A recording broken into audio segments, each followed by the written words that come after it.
എടാ ബാക്കിയുള്ളത് മാറി എടാ അപ്പൊ ഓ എസ്റ്റേറ്റ് ഞാൻ ടി വി കയറി ചെറുതായിട്ട്. ഹാപ്പി ആയോ നീ? ഓൾ ദ ബെസ്റ്റ് പറ ഓൾ ദ പറ. ആട്ടി വിളിച്ചു പോയി നാറാടെ കണ്ടു അവൻ പോട്ടി പാളി പ്രാഗ് ഇട്ടോ അങ്ങോട്ട്. ഹെൽമെറ്റ് മാസ്ക് ഒക്കെ ഊറ. അല്ല അവിടുന്ന് ഒരു അടി വരുവേ. ഇല്ലില്ല അത് അവര് നോക്കിക്കോളും.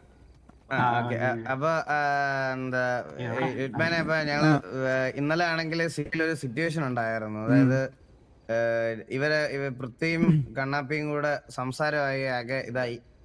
രണ്ടുപേരും അങ്ങോട്ടും ഇങ്ങോട്ടും നന്നായിട്ട് ട്രിഗറായി. നമ്മള് വേറൊരു സിറ്റുവേഷന്റെ ഇടയ്ക്ക് നിൽക്കുന്നതുകൊണ്ട് ഇത് അറിഞ്ഞില്ല എന്താണ് നടന്നതെന്നോ എന്താ സംഭവിച്ചതെന്നൊന്നും അറിഞ്ഞൂടായിരുന്നു.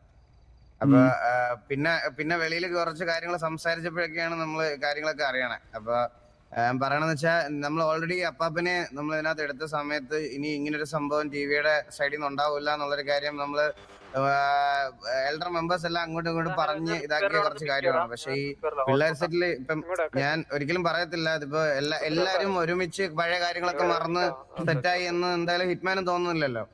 അതിന് കുറച്ച് എന്തായാലും ടൈം എടുക്കും. അത് ഒത്തിരി പെട്ടെന്നൊന്നും എന്തായാലും അങ്ങനെ ആവൂല, അതെനിക്ക് ഉറപ്പാണ്.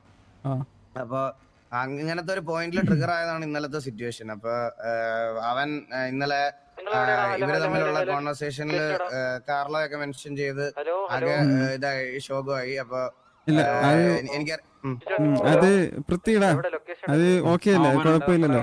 ചെറിയ ഞാൻ പറഞ്ഞില്ലേ എന്റെ സൈഡ് ഞാൻ ഓൾറെഡി ക്ലിയർ ആക്കിയായിരുന്നല്ലോ ഇന്നലെ. എനിക്ക് എന്റെ ഭാഗത്തുനിന്നായിട്ട് അങ്ങനെ നമ്മൾ തമ്മിൽ ക്രിയേറ്റ് ചെയ്യണമെന്നോ അങ്ങനെ ഒരു ഇന്റൻഷൻ എനിക്കില്ല. പിന്നെ അവൻ ഇങ്ങോട്ട് വന്ന് അങ്ങനെ പറഞ്ഞപ്പോ എനിക്ക് ഫീൽ ബാഡ് ആയി. അതും പിന്നെ ഞങ്ങള് അതിന്റെ മുമ്പ് ആ സിറ്റുവേഷൻ തുടങ്ങുന്നതിന്റെ മുമ്പ് തന്നെ ഞങ്ങള് ഡ്രസ് ഷോപ്പ് വെച്ച് കണ്ട് സംസാരിച്ചതുവാ. നമ്മളെന്തായാലും അതൊക്കെ വിട്ടു. അവന്റെ അടുത്ത് ജസ്റ്റ് സംസാരിച്ചിരുന്നാ മതി, കണ്ണാപ്പിയുടെ അടുത്ത്. നമ്മള് അത് വിട്ടു, ആ സിറ്റുവേഷൻ എല്ലാം കഴിഞ്ഞു. അല്ലല്ല മെയിനായിട്ട് ഞാൻ പറയാണ്, കാർലോ മെൻഷൻ ചെയ്ത് അവൻ ഷോകായിട്ട് ചെയ്തൊരു കാരണം. അതുകൊണ്ട് ടിവിയുടെ സൈഡിൽ നിന്ന് ഞാൻ അതിനെന്തായാലും സോറി പറയുന്നു. പിന്നെ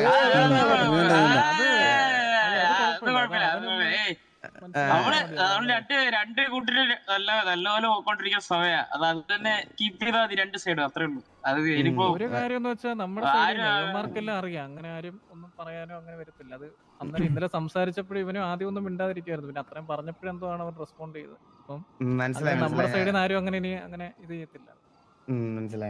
മനസ്സിലായി. അപ്പൊ അതിനി എന്തായാലും നമ്മുടെ സൈഡിൽ നിന്ന് ഉണ്ടാകാതെ നമ്മൾ നോക്കിയാൽ കണ്ണാപ്പി അവനിന്ന് വരാൻ പറ്റുന്ന സാഹചര്യമല്ല, അതുകൊണ്ടാണ് അവൻ വരാന്. അപ്പൊ ഞാൻ കേറുമ്പോ ഞാൻ എന്തായാലും അവനടുത്ത് സംസാരിച്ചോളാം. ഓക്കെ.